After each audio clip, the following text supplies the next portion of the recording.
plants were my life. Other people would go golfing. I would probably be long dead if golfing had been my lifestyle. So I just was fortunate that from childhood on, I did the right thing all the time. You might say the Lord equipped me with certain tools, and He took a lot of other tools away. So with lacking the other tools that I needed in life, I just went with these tools. And wouldn't you know it, the Lord knows best. As a child, you get dragged along, and so you see the flowers along the roadside. Most people would have no memory of the roadside flowers. And it's just something that I cannot put my finger on this to this day, why I had this intense interest in the natural world around me. I had already studied horticulture in Germany and at high school too. So I just went on from there to St. Louis and worked for a nursery in St. Louis. Well, of course, I had been interested in native plants from early on, just like I was back in the old country. And that was early on a rapidly changing world, even if we didn't fully realize it. I had been landscaping pretty much a three-county area here, and I remember one time returning from Nokomis, Illinois. I had looked at the roadside and saw an interesting plant grouping there along the drainage.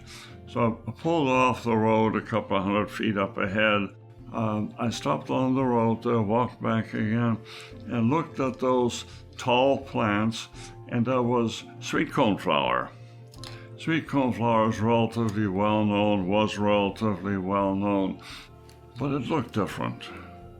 As it turned out, each petal was quilled. So instead of the petal being flat, it was tubular, it was quilled. And I thought that's neat because I remember all the quilled chrysanthemums from the horticulture trade that were used especially in Germany. Dug some, whether I dug them right there or at some later point, I don't remember, but I dug it. Then I observed it for several years, but then I grew it as a variety for a native plant sale for the Missouri Botanic Garden at the Shaw Reserve at Gray Summit. I got a phone call from a person that I had exchanged plants with at Gray Summit, and he says, I got this plant here, and I would like to introduce it to the trade because I think it's special. Can I do that? I says, go for it. Well, with the nursery that he worked with in North Carolina, they apparently didn't come to a real agreement about what they were going to do or not. The plant had been called Montgomery County on the label. You know, we had label printing equipment. Well, next year, look at the catalog, there's a Rebecca septomentosa in there called Henry Eilers. They had arbitrarily managed to change the name, and it was named after me. And for some interesting reading from that particular nursery in North Carolina, it took on a victory march the world over. I'm still amazed. Another interesting anecdote I had, I was with an Oak Society conference in Puebla, Mexico. And we were out in the woods, in the fields, you might say, not really the woods, at a coffee plantation that had a very rare oak tree in it. An oak tree that has an acorn almost the size of your handful. So its quercus insignis is pretty significant in its own way. And this guy walks up to me with a very heavy accent and says, Henry Eilers, Yes. Henry Eilers. Rudbeckia, because we're an old conference, and we're an old Rudbeckias and all. Yes, I said yes. Well, he says, I am from, well, of course, he has name tag on. I'm from Prague, the Czech Republic, and I grow your plant. And there the city council have renamed the Shoal Creek Conservation Area from just Shoal Creek Conservation Area to Henry Eilers Conservation Area. I said, the Shoal Creek name is important to it, historically, any other way you look at it. I would really like to retain the name.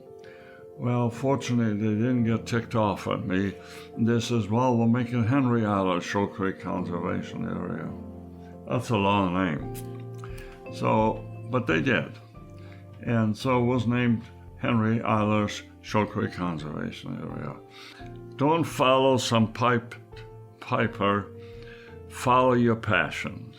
I don't think there's anything in life like following your passion. And do it wholeheartedly. Not that I got up groaning and moaning in the morning following my passion. It's just what I enjoyed. That's what I did. That's what I was enthusiastic about.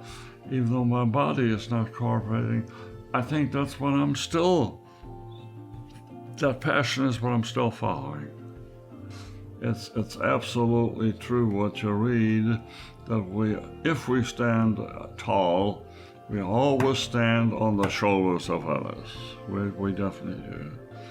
We have learned a few things ourselves, but almost all knowledge, 99.9%, is previously acquired, and we just benefit from it. It just goes with the territory.